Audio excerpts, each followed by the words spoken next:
নমস্কার বন্ধুরা, সবাই কেমন আছো? আশা করছি সবাই খুব ভালো আছো। আমরাও কিন্তু বেশ ভালো আছি। আমাদের নতুন একটা ভিডিওতে তোমাদের সবাইকে জানাচ্ছি অনেক ভালোবাসার অনেক অনেক অনেক ওয়েলকাম। বাবানে ছিল সেদিন লাস্ট ভ্যাকসিনটা দিয়ে বাবানকে মায়ের কাছে রেখে আমিও চলে গিয়েছিলাম। আমার একটা ডক্টর দেখানো ছিল, যেহেতু স্কিনে প্রচুর পরিমাণ প্রবলেম শুরু হয়েছে আবার আগের মতো, সেই জন্য ডক্টর দেখাতে গিয়েছিলাম। ডক্টর দেখিয়ে আসার সময় সাথে করে নিয়ে এসেছিলাম 3টে মতন ডাব, মানে আমরা 3জনা যেহেতু খাবো। আর ডাব খেতে কিন্তু আমার বেশ ভালো লাগে, আর বিশেষ করে ভালো লাগে এই জিনিসটা, মানে এই যে ডাবের যে শ্বাসটা হয় সেই শ্বাসটা খেতে আমার সবচেয়ে বেশি ভালো লাগে। আর যেহেতু আমার মুখে এত পরিমাণ পিম্পল বেরিয়েছে, যেহেতু ডক্টরও বলে দিয়েছিল যে ঠান্ডা জাতীয় কোনো জিনিস খাওয়ার চেষ্টা করো, বাইরের জাঙ্ক ফুডটা বেশি খাবে না। তো ডক্টর যেহেতু বলেছে সেই জন্য ভাবলাম না একটু তাহলে একটু ডাব নিয়েই যাই। আর মাও বেশ ভালো পছন্দ করে, আমারও খেতে বেশ ভালো লাগে। সন্ধ্যাবেলার দিকে বাবানের বাবা আর কি আসার সময় আমি যে ফিশ ফ্রাইগুলো রেডি করে রেখে দিয়ে এসেছিলাম বাড়িতে, সেগুলো নিয়ে এসছে। ভাইয়ের জন্য 4 পিস মতন তুলে রেখে দিয়েছিলাম, ভাইকে একটু ভেজে দেবো তাই।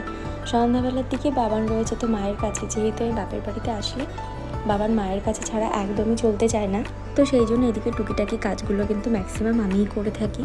ওইদিকে বসিয়ে দিয়েছি চা, আর এইদিকে ফ্রিজ থেকে বার করেই রেখে দিয়েছিলাম 5 থেকে 10 মিনিট মতন। তারপরে এই যে একটু ছ্যাঁকা তেলে একটু ভেজে নিচ্ছি।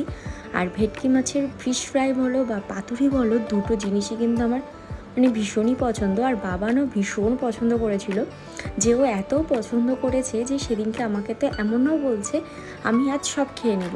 তো পরের দিনকে আবার ভেবেছিলাম ওর জন্য একটু ফিশ ফ্রাই করে দেবো, কিন্তু যেদিন ভেবেছি ফিশ ফ্রাই করে দেবো বাজারেও গিয়েছি ভেটকি মাছ আনতে, কিন্তু সে তখন গিয়ে দেখি ভেটকি মাছ একদমই নেই। আর বলতে গেলে একদম শেষের বাজারেই গিয়েছিলাম। তো সন্ধ্যাবেলার দিকে ওইদিকে তো করেছি আর কি, ভেটকি মাছের ফিশ ফ্রাইগুলো ভেজে নিয়েছি, আর এইদিকে একটু লিকার চা করে নিয়েছি। মায়ের কাছে আসলে কিন্তু মা ম্যাক্সিমাম টাইম দুধ চাটাই খেতে দেয় আমাকে, কিন্তু সেদিন যেহেতু দুপুরবেলায় মাংস রান্না করেছিল, মাংস খাওয়া হচ্ছে, আবার সন্ধ্যাবেলায় এই স্ন্যাক্সের আইটেম করেছি, সেই জন্য আর কি সন্ধ্যাবেলার দিকে দুধ চাটা আর খাইনি।